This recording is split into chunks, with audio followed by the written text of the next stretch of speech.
PBN and the Professional Bowlers Association present the stepladder finals of the St. Petersburg Clearwater PBA Senior Open.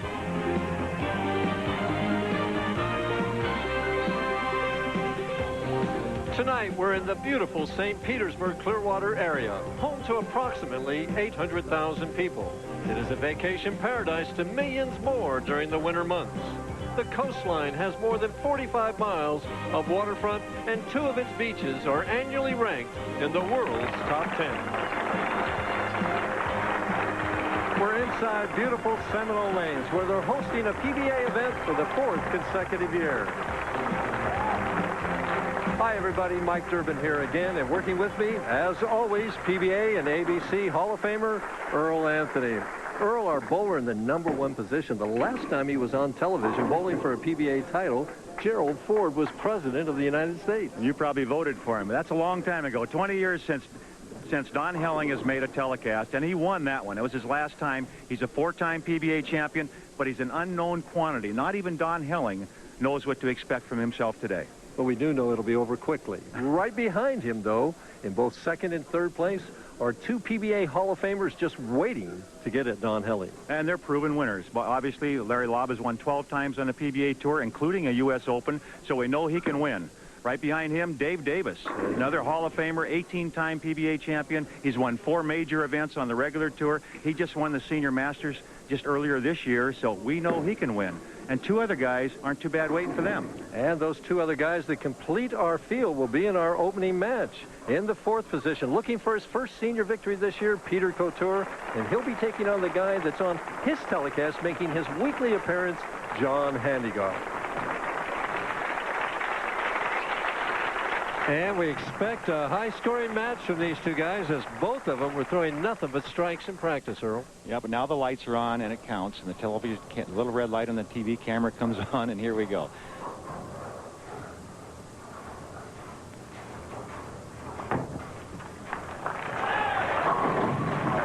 And a solid 10 right away. Well, he says that figures. Spare shooting has been difficult this week. Scores have been reasonably high. The leader's averaging in the high 220s, but the 10-pin has been tough because the ball wants to hook away from it, so the players have to be really careful to be firm and don't let the ball hook. Throw it kind of hard and straight right at it. Just like that, huh? Just like that. He was listening to you. John's last appearance last week, he needed that double in the 10th, got the first one and struggled with the second one. I wonder if that might affect him today if he gets in a similar position. He might think about cutting that ball short again. No, I actually think it'll work the other way. I do too. Champion at the bit to have that opportunity again. As Pete Couture opens with a strike on lane 24. We're using lanes 23 and 24 here at Seminole Lanes. Here's a look at the style of Pete Couture, probably the rookie of the year this year in the senior tour. You can see the low, look how low his shoulders are. Pete gets down and gets, what he uses for his strength are his legs. As he goes through the shot, you can see the crooked elbow at the top, and then it straightens out at the bottom as he pulls hard to get the ball out in front of him and uses his leg strength to create ball speed. Kind of lets that ball go almost on the slide, doesn't it? Nice break on the light hit there. Well, Pete's a grinder. He's the kind of guy that never, ever gives you anything. You got to go get Pete Couture. He's not going to let you get away with anything. He's going to give it everything he's got, every ball, right down to the last shot. Guy made out of the cut from the same cloth right here. Gives you everything, every shot. Ooh. Well, he got a nice break getting the 4-pin out there as he crept a little high, leaves the 7. John switching balls again to shoot the 7-pin. Yeah, like I mentioned, all spares have been tough, especially crossing the lane. Now, the bucket, the 2-4-5-8, of course, and the 7-pin here. He's got to be careful. The ball could hook very, very sharply on the back end. Well, it hooked, but it got him. Take a look at the style of what many people consider the best senior player in the world. Look at the upright stance. Look at the push away straight out from the hip. Gets the full free swinging arm swing. The head very steady to the foul line, the long slide, and he brings the ball through. And look at the shoulders right over the knee. That arm going straight up to the ceiling. That's John Handegard. That's the way it should be done. And that's the result you get when you do it right. John, who seems very loose, says, well, won. Well, John bowled 258 the last game of match play, the position round game, to beat Sam Flanagan. And get himself this opportunity to get back on the John Handegard show and maybe win another championship this year. Well, he's got 4 seconds so far this year. You know what that's all about. You had to bring that up, huh? Peter, again, dicing him up with a light hit. Pete Couture, he's playing, excuse me, Mike, go ahead. Perfect through three frames is all I was going to say. Yeah, and there is a $10,000 bonus from the Professional Bowlers Association for a perfect game on the telecast this evening. There were 2 this week, one by one of our television finalists here. Dave Davis had one of them.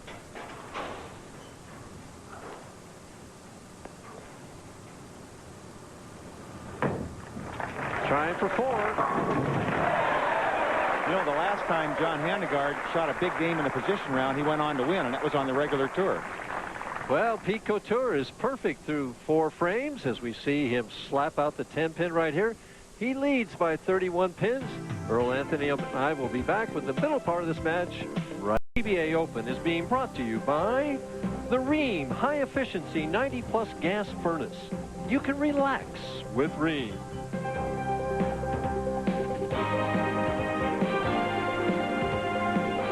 Well, there's an interesting graphic that John Handegard qualified 24th through match play and got up to 5th for the TV show. There's some of the other guys that have done that, including Larry Laub and Pete Couture, who are on tonight's telecast. But he better start striking now if he wants to make a dent in Pete Couture. No senior has ever done this. These guys were all on the regular tour when they did, so this could he could set another standard. He seems like every week John is setting something for the other players to look for. Right at the pocket, just perfect, isn't it? He's such a finesse player. He can just split boards out there. He's just unbelievably accurate. He's got a great consistency in his release. And here's another look at that last shot. And he's laying the ball down with just a little bit of side turn and some arc, trying to get the ball to roll up and set up, as you mentioned, Mike, roll out in the pocket area. And with that much angle coming up, he's going to strike forever if he can continue to get it to set up like that one. Trying for 3. Boy, was that perfect, huh? Wasn't it? That was fantastic. But Pete Couture. Handegard is so pretty to watch, though, too, because he's on balance absolutely every shot. Because he looks just like you used to look. That's why you like to look at him. I like to watch Pete Couture bowl because he's just tenacious. He's tenacious. He's like a bandy rooster out there, and boy, he's going to come after you. I don't care what you do. He's going to give you all he's got. You like those fighters. I do. He's looking at that 10-pin all the way, wasn't he? You bet. John saying, well, I might have started just a little too late. 279, Handegard might not win this game. That's right. You know, Couture, though, is thinking that John can strike out for 279. And if he does, one strike. Well, for you golf fanatics, we've got a feast for you this weekend. First, on Friday at 1 o'clock, we've got the Buick Challenge. 7 of the top 10 money winners will be in that. That'll be followed up by the Cadillac Vantage Open, where Fred Couples will make his announcing debut, and Couture trying to snap out the 10 and does. Well, we mentioned that the Professional Bowlers Association will pay Pete Couture an extra $10,000 for a 300 game, as you see in the graphic there. Well, Handegard stared at 6-baggers before. Well, he was smiling when Pete came back. He isn't nervous yet. Not too worried about it yet. Because John figures he can strike out. Well, he didn't. That could be the end of the match right there. It sure could. That's amazing, isn't it? Yep.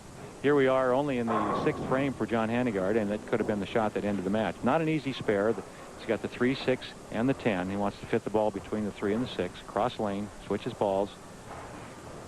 A lot of ball speed there. Look at it hook. Wow.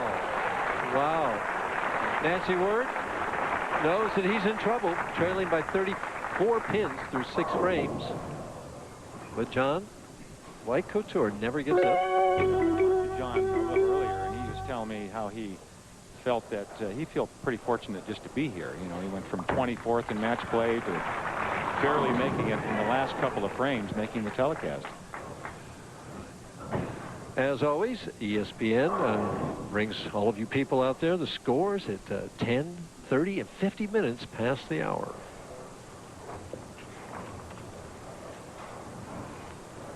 At the 4-pin, no trouble, but falling further behind Well, John Handegard is through 7 frames, and Pete Couture, he's got 6 in a row. An opportunity for a 300 game. Will he get it? Well, you be sure and stay tuned to find out.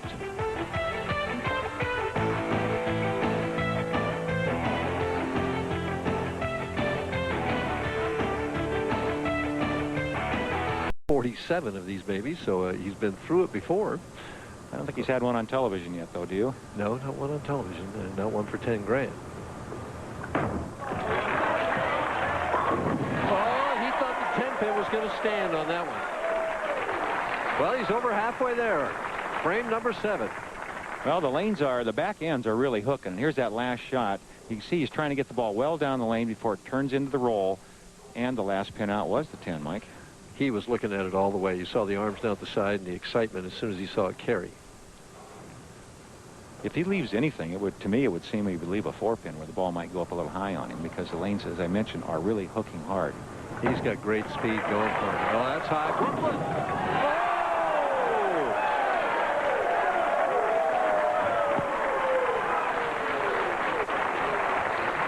Well, that almost put it out of the wood. 55-pin lead when he carried this hit. Take a look at this. The 2-pin goes all the way to the wall, comes clear back across the lane, takes out the 6-10. Now, that's when you know things are going your way, folks.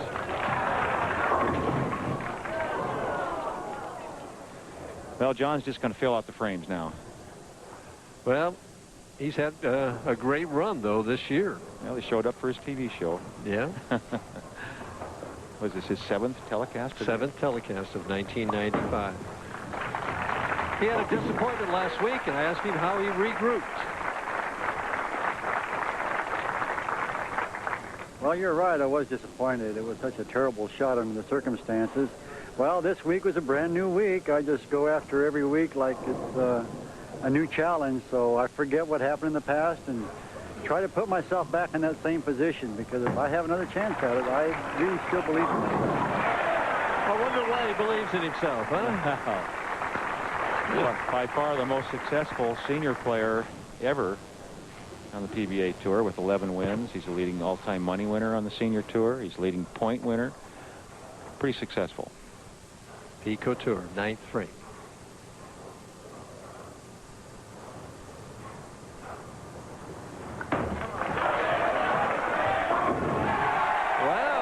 Doubt about that one. It's getting interesting, isn't it? Now I'm getting nervous. Feel the perspiration a little bit on the hands, and this generally is the toughest one, I think, when you're going after 300. The first one and the 10th. You get that one, you feel like you're on that lane again. You can do it again. Yeah. Yeah. Is that how you feel? Well, I had on television 1 9 in a row one time and did not get the 10th one. I know that you got 2 and left a solid 9 one time. So, first one on the 10th.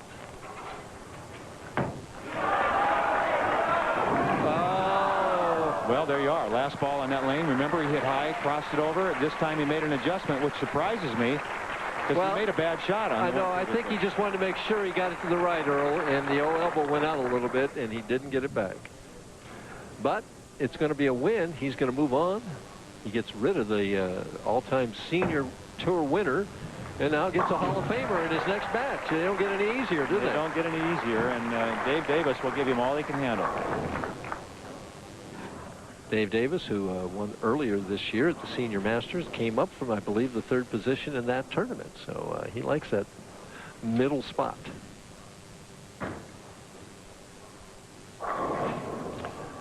Couture finishing out. Strike will be 278. And he says, well, I wouldn't have been so disappointed if I'd have done that on the first one.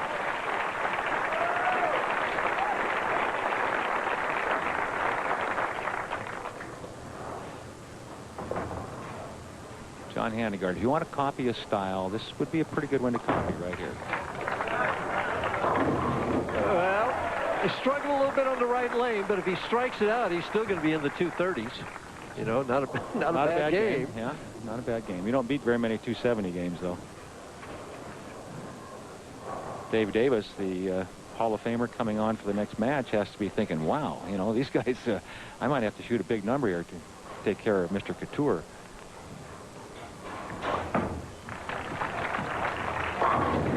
John Handegard finishing it out strong, and he'll make a nice representation at the AMF Classic at the end of the fall tour, or near the end, as he will be the senior representative down there as the point leader.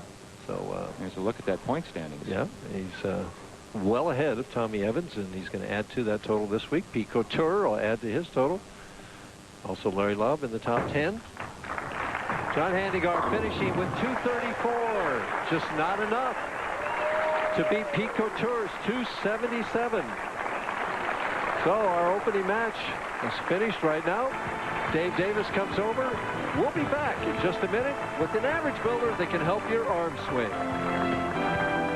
Wisconsin versus Penn State at 5:45. Colorado versus Oklahoma at 8:45. Two important conference calls. Saturday on ESPN.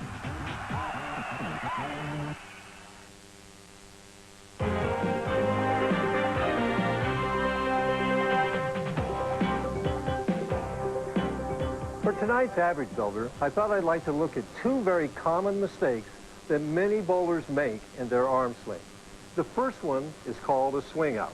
And a swing out is where the ball's coming back towards my body here, and in the back it swings away from my body, and you can see on the downswing it wants to head left offline, and most of the time through the nose. The other mistake is just the opposite, what we call a wraparound. That's where the swing wants to come back here and wrap around my right hip if I'm right-handed, and as you can see, as it comes through, I have to do funny things to get it around my hip, and it's hard to get that one online too. Well, how do we correct these mistakes? Well, it's really not that difficult, but keep in mind that the correction sometimes is an overcorrection to counteract the mistake that we're making. So with a swing out in the push away, what we want to think of here is we want to take the push away slightly right in the direction of our natural swing out. As it comes down, that'll make the swing want to go straighter as it comes down here and hopefully put it right on line. Well, how about the wraparound? Well, just the opposite is true here. In the push away now, I want to push it slightly left, a little bit toward the center of my body, forcing the swing to go straighter and not wrap around my hip. So remember, if your problem is the swing out, push it a little bit right. If it's the wraparound, push it a little bit left, and hopefully that'll put that swing right on line more times, help you to hit that target more often, and build that average. Next week, we're going to Indianapolis, Indiana. It's a new night. Wednesday night, October the 4th, a new time, 7:30 Eastern Time. And of course, we'll have another average builder. And our final score, 9 strikes for Peter Couture, 277 to 234 over John Handegard. Our next match, Hall of Famer Davis taking on Couture. Stay with us. Davis shakes hands with Couture. Dave Davis is going to start the match, which means that he wants to finish on lane 24, Earl. That's kind of interesting, Mike, especially since when I talked to Dave during the practice period before we went on the air, he said that lane 24 has been one of the toughest lanes for all the bowlers throughout the week. Yet he picks it to finish on. Interesting. It is interesting. Well, they have been known to be different on the final day. Nah. No. How could I think that, no? Couture certainly didn't have any trouble with this lane. He never missed it in the opening game. 5 strikes. Now, while he's getting ready to start for another 300 game here, let me explain the format very quickly. Well, it takes care of this game's 300. Saturday, all the players bowled 9 games. Sunday, all the players bowled 9 games, a straight 9-game shot. And then they cut to the top 24 players on Monday. They bowled 2 8-game blocks of match play, morning and evening. Then this morning, on Tuesday morning, they bowled 8 more games of match play. And our top 5 you see here tonight. Of course, in the match play portion, they carry their pinfall from the qualifying, the 18 games of qualifying, into the match play. And in match play, if you win a match, you get 30 bonus spins. So they carry all that forward, and the top 5 cumulative scores make the telecast. So the reason, primary reason for that is that gives the proprietor a little more availability of his bowling center? I think so. I think the idea is to make everybody happy in a way. Couture back with that light hit. He seems to prefer that on lane 23. Well, let's get a look at Davis on lane 24, the one he's picked to finish on. Usually when a player picks a lane to finish on, he figures that's his best lane.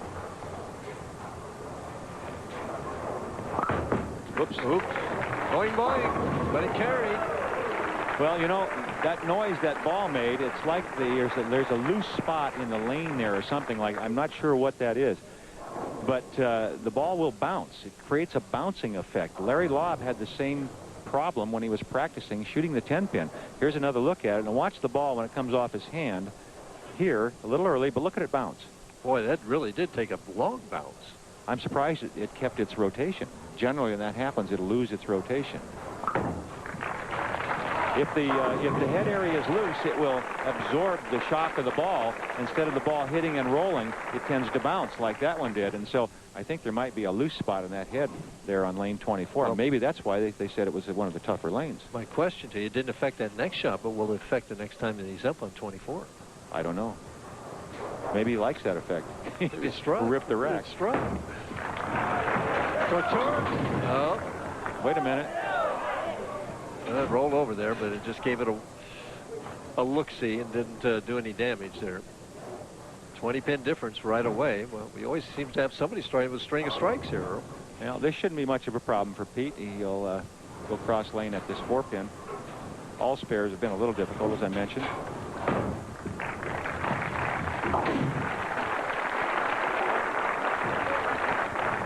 As always, ESPN has Wednesday Night Baseball. We got a couple dandies for you this time. In the opening game, it's California versus Seattle from Seattle. That battle for the AL West. And then after that, it's Colorado taking on the Dodgers at Chavez Ravine. We're going to find out who's in first place in both divisions.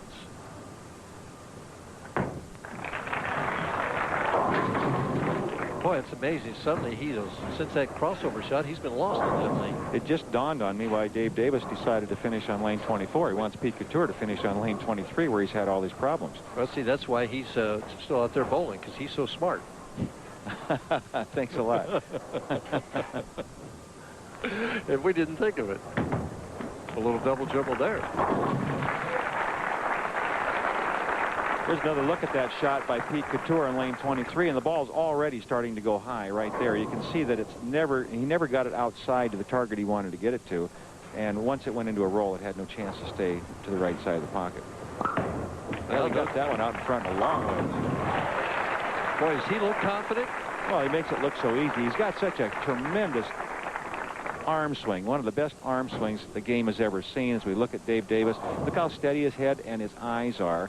Look at this arm swing, and look how far out in the lane he got the ball this time. I think the other one came off his hand early, and it created that bouncing effect, and there is a little bit of a loose spot in that lane. Boy, you see the head down right at the target. He never looked up until the ball was halfway down the lane.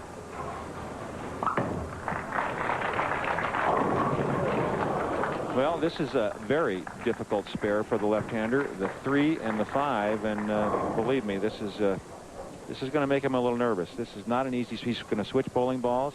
He's going to play it down probably the right-hand side, throw it hard and straight here. Now down right around the 3rd arrow. And that's the problem. That's the problem. When the ball gets down to the other end, about 10 feet from the pins, it's very dry down there, very clean. There's no oil, no dressing of any kind. Ball picks up that friction and wants to really snap hard, and that's what created the chop. Well, he's giving a little life to Pete Couture right here. You don't want to give Pete very many opportunities because he'll come after you.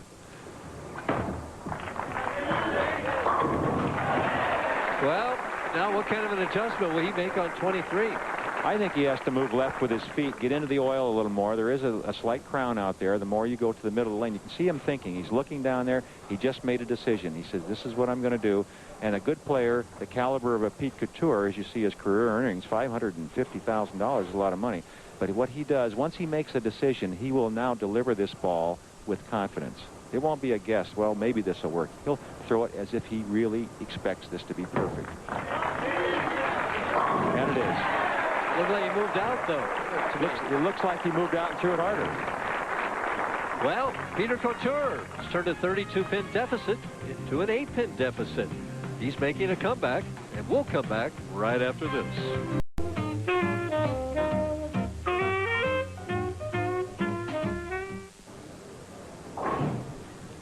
Dave Davis, his lead has been cut to 8 pins. Let's see how he responds now that Couture's put some pressure on him.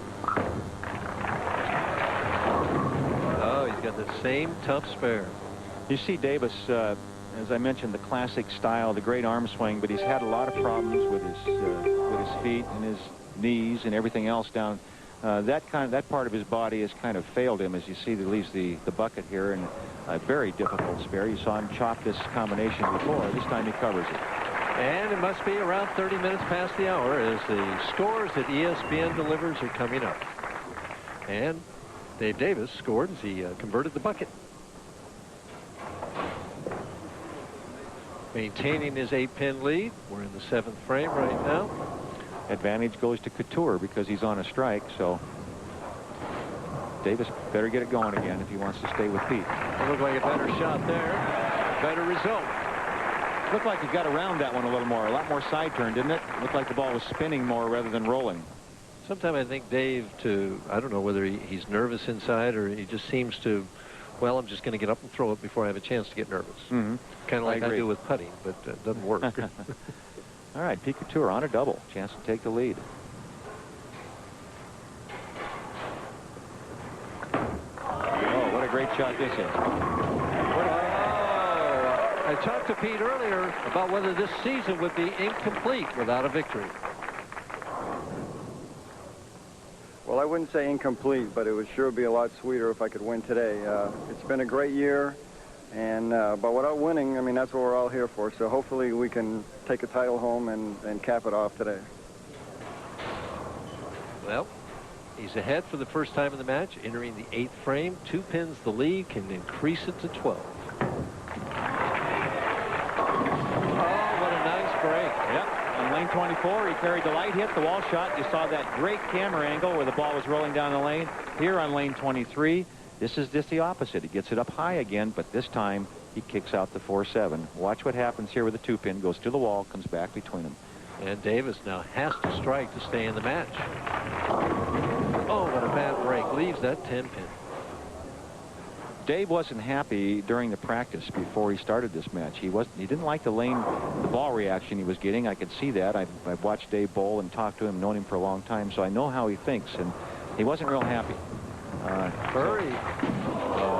And that's the kind of mistake he very seldom will make. He's a tremendous spare shooter, and that one I think he just kind of let get away because he wasn't thinking. He wasn't concentrating. He was thinking about the next shot maybe on lane 23. And here's another look. The ball gets in the middle of the lane where I mentioned there's a crown of oil, and once it hits that oil, it's not going to hook.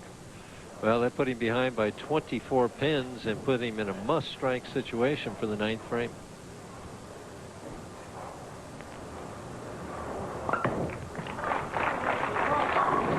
And he has it, but the best he can get is 224. Peter Couture going at a 228 clip right now and going to his good lane.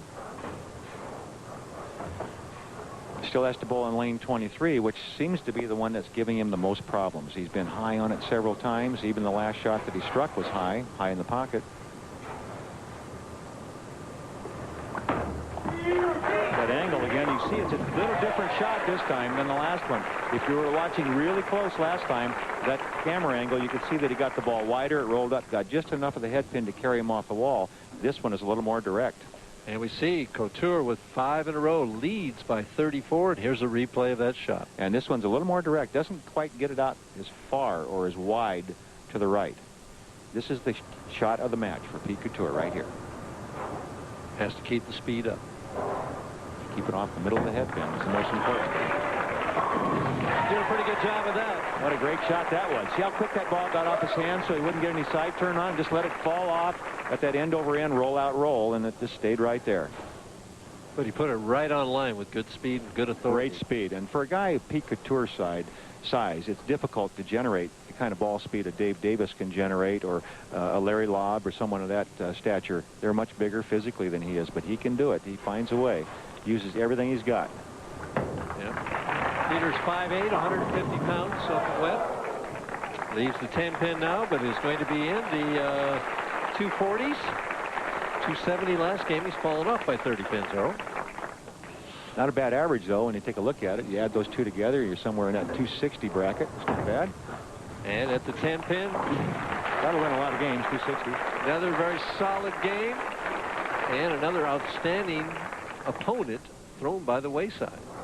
the way Dave Davis started this match, I really felt he was going to be tough for Pete Couture. Just all of a sudden, a couple shots, he fell apart. Well, I think chopping that 3-5 just changed the whole match. No question, that was the key to the match. The fact that he left it to begin with and knew it was a tough spare, and then it got away from him. And I think if he'd have made it, though, he would have been in a different mental frame or something. It just would have changed the also would have changed chemistry the way of the match. Couture looked at it, because he would have needed then more strikes to catch up. Right. Finishing strong. He's going to finish with possibly 4 in a row, as he started with 4 in a row. That's those middle few frames that kind of hurt him. Amazing. If he strikes here, he's going to wind up with 9 strikes in this match and lose by over 20 pins. Amazing how the scoring in bowling goes, isn't it? Dave working on every shot right down to the last fill ball. And it's 3 deuces. They say never loses, but in this case, that's not true. Not a bad score. Our losing scores have been very good. Actually, you think about it. Well, the final score, Pete Couture, 247. Dave Davis, 222. We'll be back with other finishers after this match. For those that love the Senior Tour, here's a look at their next tournament over in Palm Beach, just across the state here at Vista Bowling Center in Palm Beach, Florida. Let's take a look now at our top 24. Sam Flanagan lost a heartbreaker to Handegard in the position round to miss by just 6 pins, and right behind him, Big Gene Stuss had his game sharp this week. And next in line, Ron Winger trying for 3 telecasts in a row, just fell short. And Mike the Killer Kilgannon. I like that. All right, in 10th place, Phil Ware. This quiet man, he lets the ball do the talking. And right behind him, the Hall of Famer, the great one, Don Johnson, finishing in 11th. And Dan Roach won his first senior title earlier this year. There's another Earl on tour now, Earl Chase. He's the only one, Mike. All right, and right behind him, Larry Gilder. This makes back-to-back top 24s for him, and Rich Holden, who led the qualifying after the second round, but had a tough time after that. Jamie Brooks, former president of the BPAA and a Connecticut bowler. He's consistent all week long, James Oliver. And Nick Francis, one of 3 super seniors to make the top 24. Right behind him, George Joins, maybe the most improved player on the Senior Tour. And Phil Barnes from North Carolina had a good week. Ray Bellett bowled well, but he had trouble winning games. And Les Steele, another super senior whose performance belies his age, believe me. And in 23rd, Harv Palace, he qualified well, but got off to a slow start in match play. And rounding out the top 24, Art Nickforo. Our alternate, Richard Beatty from Dearborn, Michigan. And you see right there, Pete Couture, winner again, 247 to 222 over Dave Davis. Well, he's got another Hall of Famer right now, Larry Laub, waiting to take on Pete Couture after this. The Dodgers try to power past Brett Saberhagen in the Rockies, and the Yankees are short-handed but not short on punch in Milwaukee. Roy Smalley and Gary Miller at 10:30 Eastern. For those of you that love arena bowling that we had last year, well, we're opening up our fall tour on the national tour in Indianapolis at Market Square Arena. That's next Wednesday, October the 4th. That's a new day on Wednesday and a new time, 7:30. I'm looking forward to that because I've never been involved with one of those, Mike. That should be great fun. Oh, it is great fun, Earl. I tell you what, the crowds are fantastic, and the excitement and the energy generated is really different. And right now, Larry Laub wants to have a different winner at the end of this game other than Pete Couture.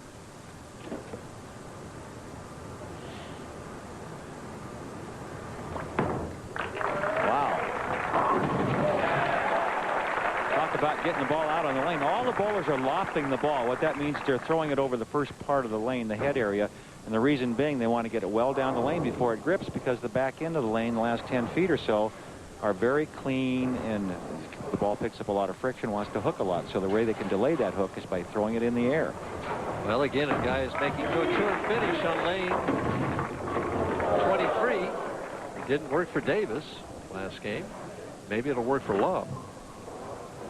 Couture, a little high, leaves the 4-pin. He's happy with that. It could have had company.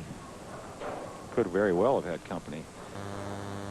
All the spares, they have to pay attention. We watched Dave Davis miss the 10-pin and the 3-5. Trouble. Oh, got over there. He was a little anxious. You could see by his body actions there that he wasn't real comfortable, and a little wry smile on his face there as he comes back. Yeah, he didn't know whether it was going to hit that oil in the crown like you talked about with Davis and not make it.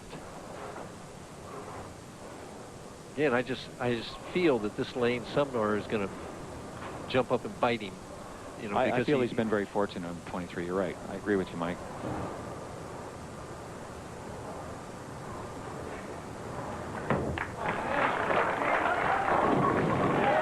Well, he keeps carrying that line hit real well, doesn't he?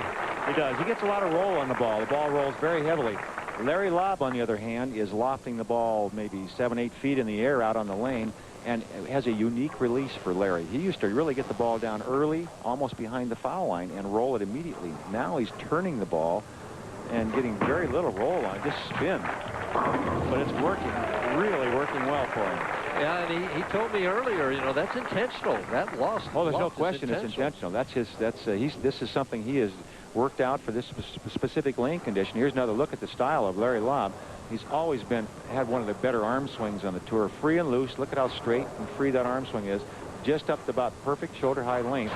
But look how high he throws the ball out of lane and releases the ball while he's still sliding, which is kind of unique for a three-quarter roll. Well, he was talking about how he was having trouble carrying, and this seems to be the solution to the problem.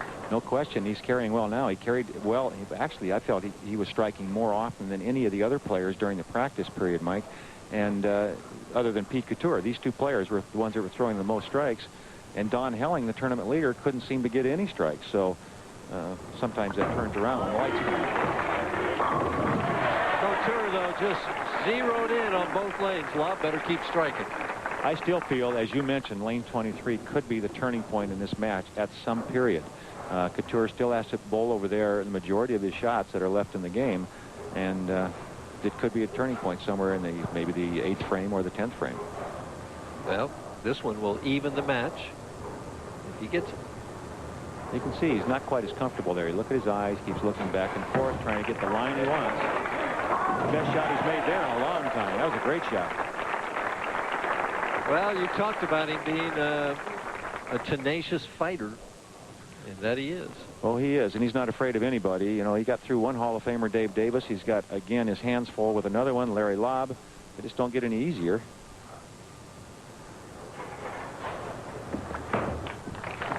Coming back. Oh, perfect. I'll tell you what, that loft is just working perfect.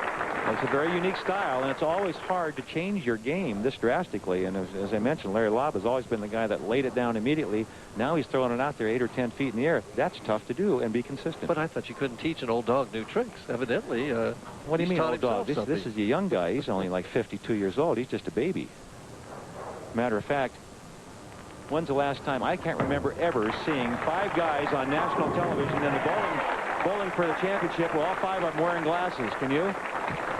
No, I can't remember that either. All right, that must mean it's a senior tour, right? Well, what it means is there's another 20-pin lead for Larry Laub with Pete Couture trying to catch up. Well, he's been here before. Last match with Dave Davis, he was behind early, made a comeback. Big one. Of course, Davis let him back into that. Boy, is he carrying that 10-pin nice? Isn't he? The ball's rolling up so well.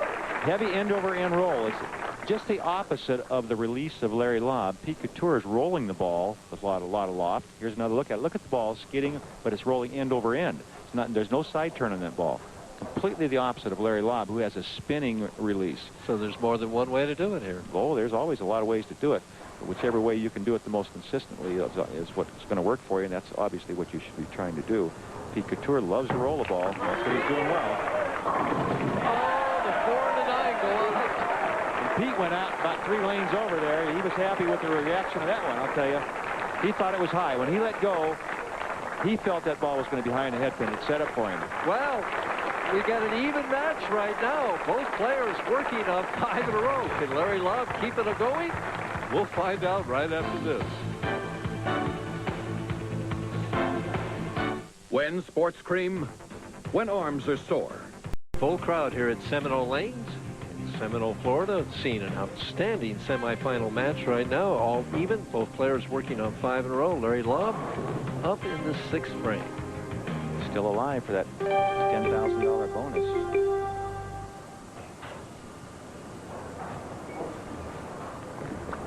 Wow, he's really getting that ball out of front. I don't think he wanted to get it out that far. That one didn't come off his thumb very well, I don't think. It doesn't seem to matter. He gets the reaction at the back end anyway. Well, a lot of that is knowledge. You know, knowing how to drill the ball so you get the right reaction. Here's another look at it. Watch how far this ball is out in front. Look at that. It's actually on the upswing. He got rid of that. The ball was leaving his hand going up. And the thumb got out late. It definitely got out late, but he got the ball on the right position on the lane. Trying for 7. Right there. Well, this Pete Couture started with 9 in a row in the opening match, and now it's looks like Larry Laub is going to do the same thing to him. Hey, Earl, you take this out the sheet for both players. I mean, 290 to 300 is the potential. At a very likely potential the way they're going. Pete Couture is the one that's had the ball that seemed to get a little high, a little light. Larry Laub, on the other hand, has had every ball almost dead flush since the 3rd frame. 4 pin.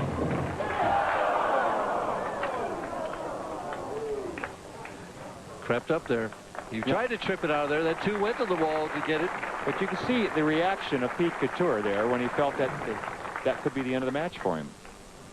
And he knows it. He absolutely knows it.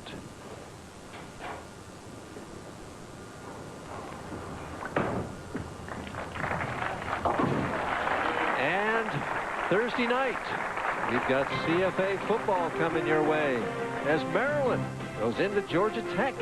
8 o'clock Eastern time, coming from Bobby Dodd Stadium. It's the Yellow Jackets taking on the Maryland Terps.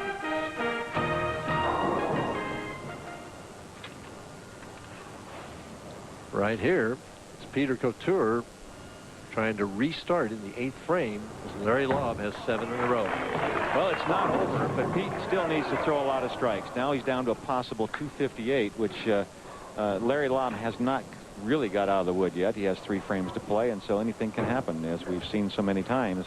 But I'll tell you, with the way Larry's going, it doesn't look very likely that Pete Couture is going to pull this one out. Well, Peter has to throw the ball so much perfect. He has to hit the board more than Larry, it seems like. Larry just seems to have a much better reaction that he can make a little mistake. The ball still winds up right in the 1-3. No question. Larry's got a tremendous ball reaction. And again, I was mentioning the fact that it's how you drill the ball sometimes. You know, you can use the balances to help you get the desired effect. And Larry obviously has a lot of experience along those lines with some help from the PBA staff. He's got something that he feels perfect for him, and it's working really well. 54 career 300s. Got it out there. Here it comes. Ooh, well, he leaves just the 10 pins, better than the 7-10. It'll be interesting to watch him shoot the 10 pin, and we're going to take another look at the pin action. You just barely got a little bit of that head pin, but hit him thin, watch him spin, and they didn't quite spin enough. He was fortunate to get the 7 out. Larry, remember, had trouble with this ball bouncing at the 10 pin. He got that one out over it there. Took off his wrist brace and broke his wrist back and killed it. Now he puts it back on. Now, you know, this is not the same ball. Like you're making it sound like a contact sport, Mike. Took his wrist brace off, broke his wrist, and killed it. What does all that mean? Well, it's karate is what it is. Oh, I see. Okay. All right. Well, still a match. Still a match. Yeah, this is a full contact bowling here. I was going to say that in that case, I'll take Steve Cook on my side. Okay. 6'8", about 280 pounds. Oh my! That's not the ball he used all week, but maybe it should have been. Maybe it should have been. But as you said, sometimes the lanes are a little bit different, and maybe Larry Laub outsmarted the field here by having a new ball for this particular lane condition. Well, Pete has still got a chance. He's down 21 pins. He can take it out for 258. We're making a very interesting 10th frame for Larry Laub. This is the shot. This is the key shot for him. To load up in the 9th. First time he didn't get that 10 to slap out of there. And that's his reaction, because he really felt he rolled that one well. That's the kind of shot he expects to carry.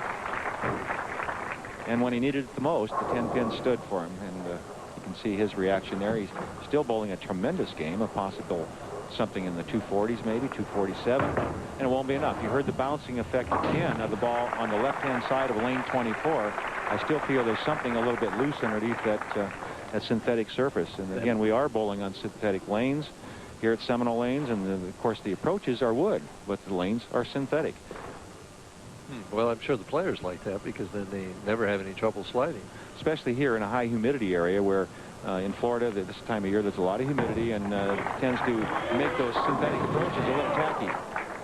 And lane 23 slaps him with a 4-pin. Larry Laub basically just has to show up in that 10th frame to come out a winner in this match. He's going to be in the 240s even if he opens. And Pete Couture is going to be in the 230s with a spare conversion. Well, a disappointing day for Pete Couture, as you mentioned, Mike, and in talking with him earlier, how much he wanted to win to make the year a complete year for him. But still, another great week for Pete Couture and the probable Rookie of the Year on the Senior Tour this year. Only in his 9th event, and he's made the top 24, 8 of those 9 tournaments and cashed in the other one. So he's had a remarkable start for his senior career. And if he strikes here, he winds up with 760 for the 3 games with 253 average, and he's not going to win. Not going to win, but he had some pretty tough opposition today. We talked again about Dave Davis, the Hall of Famer, Larry Laub, the Hall of Famer. It's hard to beat Hall of Famers back-to-back.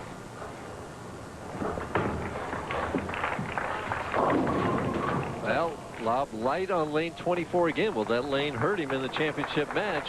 Well, he'll make this spare, and then he'll try something different to get lined up. You can see him thinking there. He's talking to himself a little bit. Well, let's get this spare, and then we'll try maybe a little different approach to the pocket on this lane to get ready for the tournament leader, Don Helling. Well, he needs to make the spare. Well, he gets a free practice shot at it. A strike, and he's going to wind up at 259. Don Helling sitting over there. Hasn't been in this position for 20 years. And now has to come out and bowl 1 game for his first senior title. Don's another fighter. He's, as I mentioned earlier, an unknown quantity, but he is a fighter. He's not going to come over here and give up. He's going to give it all he's got. He is the tournament leader, and there's a good reason for it. He bowled well. And Larry Laub did make an adjustment, I think, on that fill ball. Moved a little bit further right. He winds up with 258. So he prevails over Pete Couture's 236. And it's a nice round of applause from the crowd here at Seminole Lanes. Pete Couture, a valiant effort with a 760 for 3 games. We'll be back. The championship frame, a review of today's action. Stay with us. If it moves. And now it's time for championship frame, a review of our 3 previous matches. And in the opening match, Peter Couture couldn't start any better, Earl. It's a 10th frame. On 9 in a row, and this is the shot that actually could have cost Pete Couture $10,000. For the 10th strike after 9 in a row, possibility of a 300 game, and just didn't quite get back to the pocket.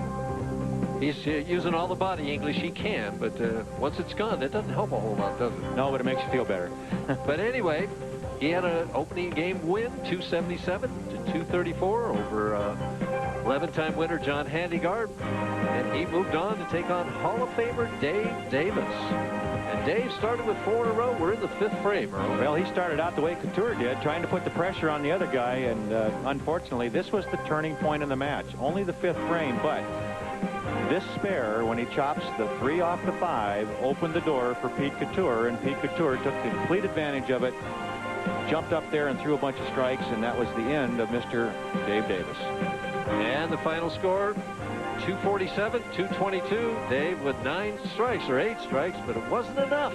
5th frame was the difference in that match. Couture moved on now, take on another Hall of Famer, Larry Laub, and he's in the 9th frame. Well, Larry Laub on a spare in the 8th, working up in the 9th, and this is really the shot that puts him in position. If he can strike here, it makes Pete Couture's task that much more difficult to come back in the match, knowing that with this strike, Larry Laub still is in the wood for something in the neighborhood of 260, 270, and it was the end of the match for both players. Pete Couture then knowing that it was out of the wood. And Larry liked that strike. He liked that score, too, 258. Couture, 236. That gives Larry the opportunity to bowl for his 2nd senior title. But Don Helling's looking for his 1st senior title. The winner of that match will be the last television appearance for our senior bowlers, but they still have one more tournament coming up. It's the Palm Beach Senior Classic from Palm Beach, Florida. That's at Vista Bowling Center there, September 30th through October 4th. been a great senior season for our seniors. Let's recap the last 5 events. Barry Gurney captured his 3rd career senior title with a 29-pin win over Avery LeBlanc in Denver. In Las Vegas, Denny Torgerson got to the winner's circle for the first time in his career with a 229-226 squeaker over Gene Stuss. Dan Roach ran through the field for his first senior victory in South Bend, Indiana, when he threw a 279 at left sights. And John Handegard added an unprecedented 11th title at the senior championship in Jackson, Michigan. Last week, Tommy Evans collected his 3rd crown of the year, 223-218 over Handegard. Evans' win tied a PBA record for the most senior titles in a season with 3. My partner Earl Anthony did it in 90, and Handegard did the same in 91. Well, we generated a lot of emotion last week in the final match. See, some of the signs there. What is that? What was that? Eternal Sports Bowling Network. Oh, Eternal Sports Bowling Network. Eternal Bowling, or whatever it said. It's something like that, but it was ESPN, and that's what counts. Okay. Eternal Sports Bowling Network. That's what it said. That's what it said, right. Had to think about it, you know. I mean, the eyes aren't working, but the brain still is. Well, it's been a long time for this young man, and watch how far he gets this one out on the lane, folks. And not an easy spare to start with after 20 years of absence, a 3-9 right away. Yeah, this is a difficult spare, and the only good thing about it is Don likes to get the ball well down the lane on his spares and hook it sharply on the back, and this spare is conducive to being picked up that way. Don is a good spare shooter. I'm not sure he is comfortable right now with the position he's in. If he can get by the first 2 frames, I think he'll relax a little more, but his problem is going to be just trying to fill the first couple frames, and hopefully, for his sake, Larry Laub won't just throw 8 or 9 in a row at him. Well, perfect conversion. He says nothing to it.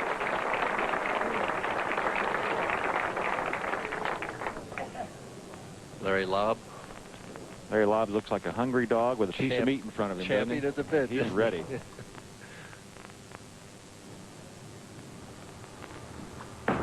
Oh, my. I don't know how that ball ever had a prayer. Oh, and it fell over. What a break. Big break, but that ball was going left when it left his hand almost, Mike. We watched him finish the previous match in the 10th frame when he got up and used that count ball to line up, and he got the strike, or left the 10 pin, excuse me, but he made a good shot. This one seemed to have gotten away from him. He is really throwing the ball hard and getting it well out on the lane. We'll take a look at that shot again. Now watch how far out on the lane this ball goes before it touches down. I mean, that's a good 8-9 feet, and that's a lot of loft. I don't recommend to anybody that's watching this that you bowl this way. This is a unique situation these players are using, and if you bowl like this, the guy that owns the bowling center is probably going to run you out of there.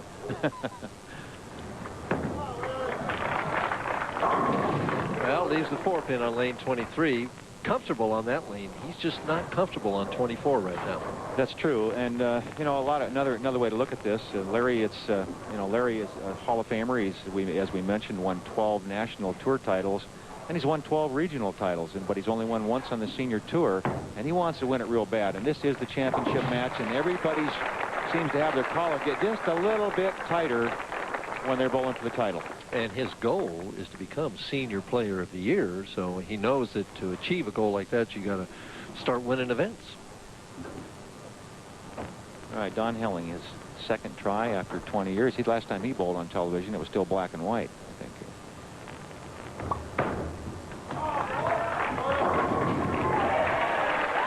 Still knows how to strike, though. He does. He's a fighter. He's a player. He can make the good shots when he really has to. Here's another look at the style of Don Helling. And this is a full roller, folks, and that means that he lifts it through the center of the ball. And we'll show you that release later. But here you can see he's overswinging a little bit, and the ball a little higher in the backswing than he normally would, so that he can create that ball speed and that loft that he needs to get the ball down the lane on this hooking lane condition. You can see he stands well to the right, and he'll drift to the left with his feet as he walks toward his target. Ball right between the second and third arrow. The messenger.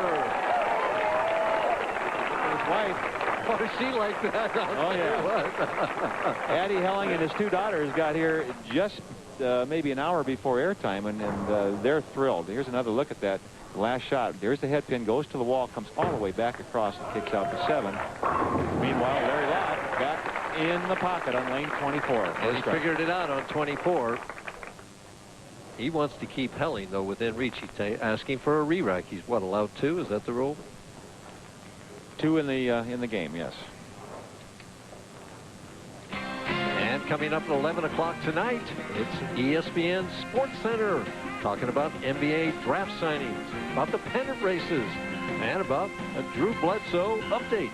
I guess he's got a separated shoulder. Keith Oberman and Dan Patrick. For the double, Gator Room. Oh, my. Had the 7-10 briefly. Had the 4-6-7 briefly on lane 24 a couple of shots ago. So they're not falling quite as easily this game as they did in the previous match for Larry Laub, but a lot of frames left. Don Helling applying a little pressure early on here. It's going to be interesting to see how this one unfolds, because it's been a long time, as we mentioned several times, for Helling, and Larry Laub has had trouble winning. And at the bottom of your screen, you can see the scores of tonight's activity. We'll have the highlights during Sports Center. Helling wants to get a big lead. Keep striking before Laub gets to carry it. I tell you what he doesn't want to do, and that's leave a 7-pin. He's had a lot of problems converting that spare, so. Hurry. Oh, my. Well, the two daughters are very happy about it, Donna and Diane. Here's a look at that release we were talking about. The left-hander coming down at the bottom. Look where his hand is. It's on the side. Watch the thumb come up. See his thumb coming up right there? That's a full roller release. You lift up through the center of the ball, the thumb comes up. 3/4 release, you lift around the side of the ball slightly, and the thumb goes down a little bit. That's the difference between a spinning 3/4 roll and a full roll, which rolls between the thumb and the fingers. Don Helling, last of the full rollers. Haven't seen one of these for a long time in professional bowling.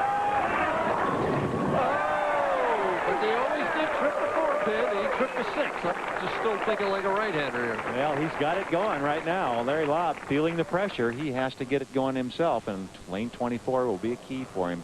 Another look at that last shot by Don Helling. High on the head pin, with the ball going straight back. Tripped the 6 and the 10. Laub has to hurry, and he did that in the 10th frame. Left the 2-pin. Larry, it's amazing. People just can't keep things going. Couture got it going for 2 games. I think part of it is very possibly, it seems like the player comes over, throws his practice balls, which they get before the match starts, gets lined up, then goes out and shoots the big game. And then this next game, the lanes change a little bit. There is a transition. As the oil moves around a little bit, it makes the shot change, and the players don't seem to be adjusting to the change in the pattern out there. And with the high humidity here and the heat that is normal in Florida, the oil becomes a little more easily movable. It moves on the lane a little more readily. So that's possibly part of the reason. I'm not trying to make an excuse, but it's part of the reason that Larry Laub may have trouble lining up right now. Well, there's one. Laub's perfectly capable of coming back, but he's down by 32 pins halfway through this match. Helling working on 4 in a row. Talking to himself a little bit, trying to get himself back into this. Keep your head in there and think. Taking lots of time. Very important for Don Helling. Trouble. Oh, perfect. Wow. Look at him. He's running it out pretty good for an old man there, huh? We're going to take another look at that shot. When he released this one, he went a little more directly at the pins, and I thought, uh-oh.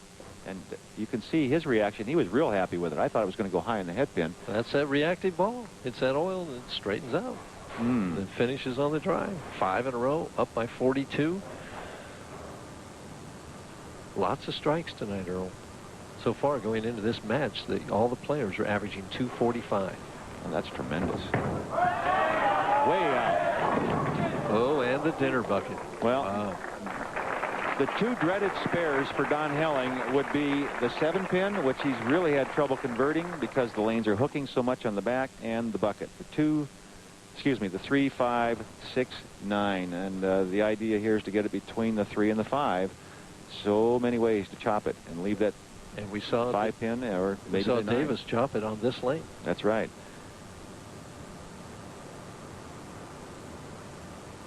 12 regional titles for Don at the spare. Oh, things are going Mr. Helling's way today, I'll tell you what, because he thought he missed it. Well, if Larry Laub is going to make a run at this senior title, he's got to strike these next couple of frames. And this is his tougher of the 2 lanes. Here's another look at that spare. You can see he used all the lane. Don, as I mentioned earlier, likes to hook the ball into his spares. Larry Laub to stay in the match. No way. Well, he just didn't get it off his hand. He's had a lot of problem getting the ball off his thumb. There's 3 or 4 occasions that I can bring to mind, Mike, where the ball just hasn't gotten off his thumb cleanly. And part of that is, again, going back to a change of style, a very unnatural way of bowling for Larry Laub. He's not normally this type of player. He doesn't like to throw the ball well out in lane and turn it like this. He likes to lay it down and roll it. But the lane surface necessitates that kind of release, and so he's adapted to it and done quite well to this point, but this may be not enough. It's interesting, too, because it's not quite as necessary on lane 23, and he's doing much better on that lane. That's a good observation. He is doing much better there. 24, again, though, has been the lane that's given most of the players the most trouble throughout the week. And it just seems like things go one player's way or not, and right now nothing going Larry Laub's way. Well, a lot of things going Don Helling's way. And the tournament leader needs a few breaks, because I've always felt that the tournament leader is at a slight disadvantage coming over with and bowling the winner of the previous match. Obviously, that player acclimated to the lane surface and comfortable bowling on the cameras. I feel it's like a 20-pin disadvantage for the tournament leader, and now Don Helling completely ignoring that, going out very aggressively and taking a huge lead at this point in the match. And the tournament leaders on the senior tour are 6-5 coming into this event. So if he wins here, they wind up 7-5. Well, that's pretty good, I think. I remember years on the regular tour where they might win 3 out of maybe 20 events. Helling yet to get tapped in this match. Well, he's not hitting it good enough to get tapped, Mike. Most of his shots have been those light hits or a little high where he tripped a 610. But that means he's just rolling the ball well. When you're striking like this, you've got a good entry angle. The ball is rolling well when it gets into the pin deck area, keeping the pins low and making them mix it up. And that's what's working well for Don Helling right now. This, a key shot. If he can strike here, this match, in theory, is over. In fact, if he could just spare. Well, he'd sure like to strike. And he did. A little bit of a showboat there. I've never seen him do that before. That was kind of good. You know, amazing. He's not using the ball he used all week long either. No, he's not. And, you know, I talked to him about that earlier, and he said, well, I get a little more money for using this one. And I said, well, do you think you can win with that one? He says, well, I'm not sure. We're going to find out. He wasn't real confident with that ball, but it worked well for him. Larry Laub just a struggle the whole game on lane 24. Couldn't get the right combination. They're going to call Don Helling Mr. Hit and Run. You know, he didn't bowl last week in Naples. He bowls here and wins. And then he's not bowling next week in West Palm. So he's taking the money and going home. Well, it's not a bad way to do it. I mean, that's right. Back to St. Charles and stock up the pro shop, sell some more balls. And yeah, the fall season going for our leagues. And I'm sure they are in St. Charles also. Larry can finish it out here for 206 if he can get 3 strikes.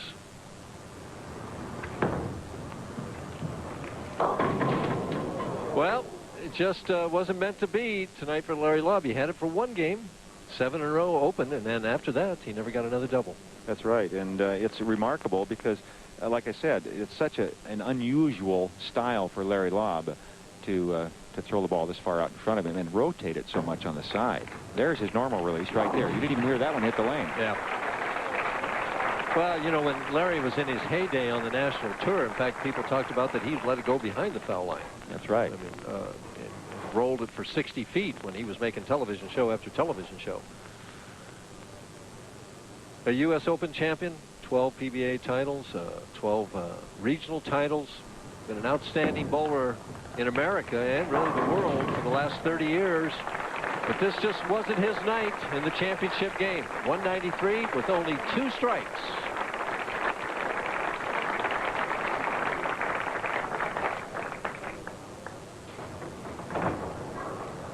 Well, That tells it all. You know, when he won that title in New Orleans, I know. Yeah, he beat Jay Robinson for the championship. Right, but I he remember beat some that. guy, some left-hander before that, a Hall of Fame left-hander. Dave Davis? No, it wasn't Dave Davis. Somebody won more titles than Dave Davis. Twice as many. Over twice as many. Never heard of him. Well, we'll see if he can make the 7-pin. You said he was having so much trouble. It doesn't matter. Don Helly, big smile, slaps Larry Laub's hand.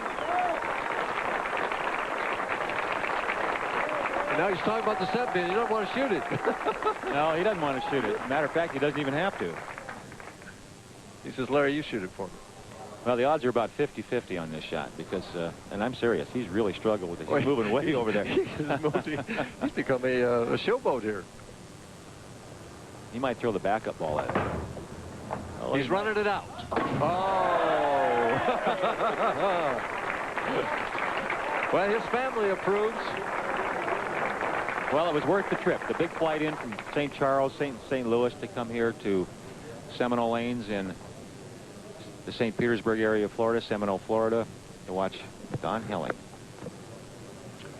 And with a strike, he's going to finish with 245. And he's going to be a very happy senior citizen. And he finishes it off in style. Standing ovation here.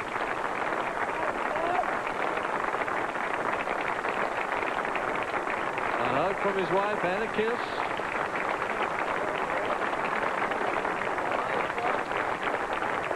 Not a lot of drama, but a lot of emotion. Well, he's your champion. I know you want to hear from him. See what he has to say. We'll find out right after this. Don't go away. The warehouse prices are hot enough to burn. This is the one you wait for, so don't wait another minute. The biggest selection. If he asks for some advice, I'll give it. You know, being around Jack, he's a great guy to work for. Just how much you learn being with the guy, you can't get sick of it. You really can't. It's just, it's great. Do I think there'll be another Jack Nicklaus? No. I don't think there will. The St. Petersburg Clearwater PBA Senior Open is brought to you by the Rude high-efficiency 90-plus gas furnace. You can rely on Rude. And your champion, Don Helly. 20 years is a long time, right? It was worth the wait. It was worth the wait. Were you nervous out there? No, I wasn't. Well, we have something that might make you nervous here. We've got the commissioner of Pinellas County, Sally Parks, right here with a beautiful trophy for you. And it's really my pleasure to present this to you, Don. On behalf of Pinellas County and the Clearwater and St. Petersburg area Tourist and Visitors Bureau, we're just real pleased to present this 1995 Senior PBA Championship Trophy. Good for you, and congratulations. Thank you very much. Now I might be getting a little nervous. You got to talk now. You're going to be nervous, right? Yeah. We also have a check over here from Kevin Krause, who's the vice president of Strikes and Spares Funds Centers, and he's got a nice check for you. On behalf of the St. Pete Clearwater Convention and Visitors Bureau and Seminole Lanes, Don, it's our pleasure to present you this check for $10,000. Kevin, thank you. Great job. Thank you. That matches my 75 check. Well, he said that manages his 75 check. We'll be back to talk with our champion after these messages. Be sure and stay with us right now.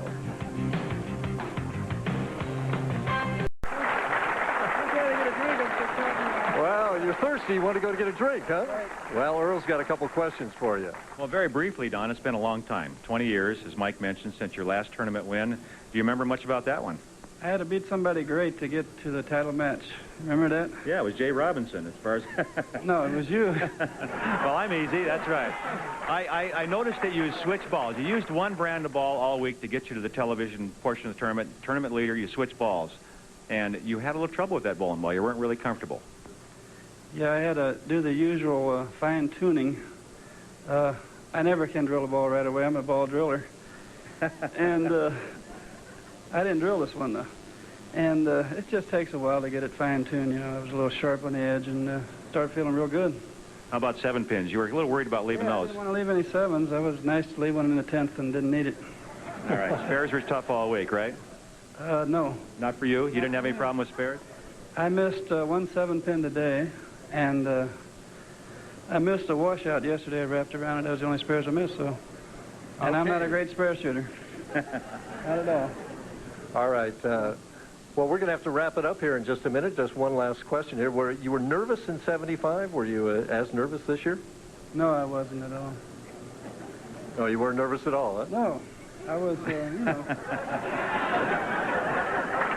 He lies well, doesn't he, Eddie? I thank God I know a Savior named Jesus. And that's my secret. I'm telling you that right now. Okay. Well, that's nice to know. Well, we want to congratulate you. 20 years in between victories probably is a PBA record. And for Earl Anthony, this is Mike Durbin saying so long from Pinellas County and Seminole Lanes. Be sure to be with us from Market Square Arena in Indianapolis, Indiana. It's an arena finals as the PBA returns to ESPN for the Indianapolis Open. New day and time, Wednesday, October the 4th, 7:30 Eastern Time. Stay tuned for Baseball Tonight with Gary Miller and Roy Smalley. See if Seattle can remain in first place. Find out the story from Chavez Ravine as the Dodgers take on the Rockies. Watch them as